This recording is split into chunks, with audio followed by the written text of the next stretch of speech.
We're trying to train our students to think beyond the right answer. We have the internet available. We now have AI available. And in labs, the students kind of know what answer I need them to get for their lab report now. And so I've really struggled in the last couple of years to be like, I don't need to know your perfect answer. I need to know what your data says. So I also build with them being comfortable being wrong in interpreting that information and data to get to the right conclusion based on their evidence, even if they are aware it might not be the perfect answer I'm looking for. So really taking in, here's the resources that you may use, but you still have to go back to what does the data say. And other things beyond labs, we talk about how technology is always evolving and we might get new information out there. Computers have only been around for so long. And so we are reevaluating a lot of scientific topics. We're doing a lot of new research. We get more precise information. And so it's not saying that scientists were wrong 10 years ago, 20 years ago, 100 years ago. It's just saying we have more information and how can we bring that in? So we also talk about being willing to change your mind when more information comes in, and also changing your mind when more information comes in and you're like, that doesn't quite seem right. What else can I do? Or what other investigation could I do to support, to see if that claim is valid or not? So it's more like making sure they have that full frame, and an open-mindedness backed with data and analysis is something we're looking for.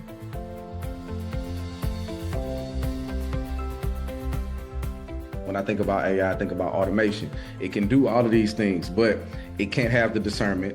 With the bulk of my students being first year, just coming out of high school, students who are still learning themselves while using AI, and AI is teaching them who they are, trying to get them to detach from that from a certain level, to understand yourself as much as you can, so that when you are using AI, you can have that discernment or that judgment, and it could be more of a personalized thing.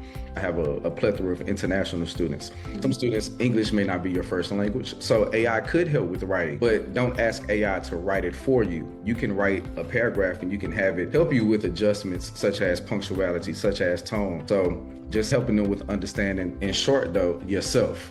You have to understand yourself so that you can understand how to utilize those tools, and we help with cultivating understanding yourself.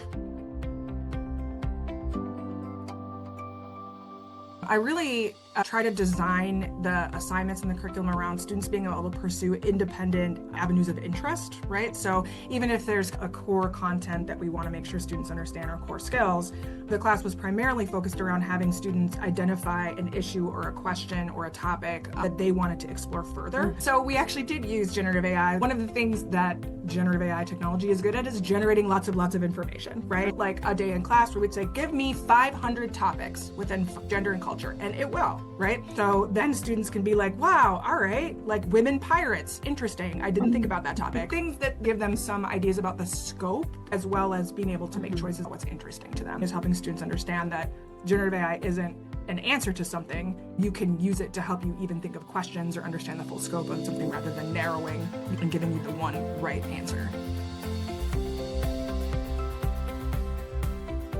As we're redesigning those assignments, then we also need to really put on our marketing hats. We are not good at this as scientists, but I know that whenever my colleagues and I first started flipping our general chemistry courses, a lot of students in the other courses would say, why am I paying tuition money for that lady to stand up in front while we're down here doing all the hard work? And so I made a point when I started flipping my classes to say, okay, that 3 to 5 minute video that you watched with questions overlaid took me 3 to 5 hours to construct. I'm not even going to bore you with how long it took me to come up with this in-class activity, but just know that I am doing this because science has proven this is the best way for you to achieve learning.